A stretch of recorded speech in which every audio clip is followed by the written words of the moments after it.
কালকে কি তোমার এক্সাম, বাট কিছুই পড়ো নাই? টিচার কি বলছে জানোই না? এখন তো টিচার তোমাকে হেল্পও করবে না। সো তোমাকে হেল্প করবে এই ওয়েবসাইটটি। সো চলে আসো এখানে। সো ধরো আমরা একটা বই ডাউনলোড করছি, বইয়ের সামারিটা আমরা বুঝতে পারতেছি না একটা পয়েন্ট। সো আমরা যাব গুগলে গিয়ে সার্চ দেবো গুগল এআই স্টুডিও। দেন ওখানে দেখবো একটা অপশন আছে stream real time.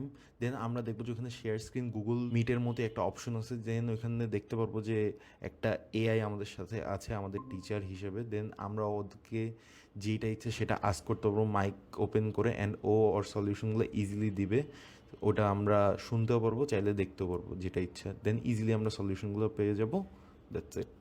The second point in the document is about engaging cooperation through respectful language and choices. It suggests describing the problem objectively, offering choices, and using I statements to express feelings without blaming. Would you like me to summarize the next point in the document? Comment করো exam, তাহলে তোমাদের ডিএমে আমি পাঠিয়ে দেবো এই লিঙ্কটি।